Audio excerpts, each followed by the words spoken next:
பொடி செய்கிறது எப்படின்னு பார்க்கலாம். முக்கால் அழகு இந்த அழகில் முக்கால் அழகு உளுத்தம்பருப்பு, இந்த அழகில் முக்கால் அழகு உளுத்தம்பருப்பு, முக்கால் அழகு கடலைப்பருப்பு, ஒரு 5 பெரிய பூண்டு, அப்புறம் தேவையான அளவு உப்பு, மிளகா வந்து ஒரு 15 குண்டு மிளகா எடுத்துக்கிட்டேன், பெருங்காயம். இது எல்லாத்தையும் வறுத்து மிளகா, இது கடலைப்பருப்பு, உளுத்தம்பருப்பு, பூண்டு மட்டும் வறுக்கலை, பெருங்காயம் இருக்குது. இது எல்லாம் வறுத்து வச்சுட்டு அது எல்லாத்தையும் ஒன்றா கலக்கணும். இப்போது இது எல்லாத்தையும் ஒரு இதில் போட்டுட்டு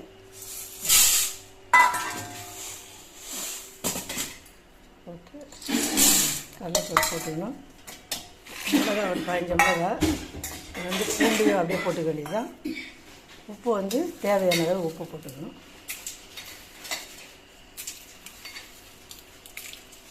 பெருங்காயம் தேவையானது.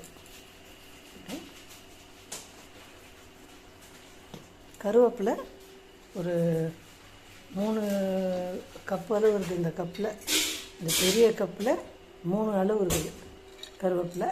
அதை அப்படியே எடுத்து போட்டுக்கணும்.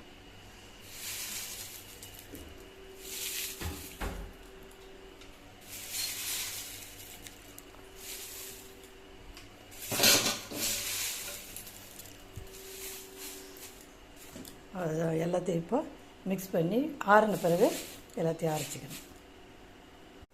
மிக்சியில் எல்லாத்தையும் போட்டு நம்ம அரைச்சாச்சு. நரன்னு இருக்க மாதிரி அரைச்சிடணும். உப்பும் கரெக்டாக இருக்குது அளவு.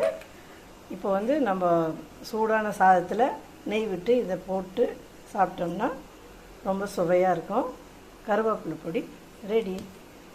தேங்க்யூ.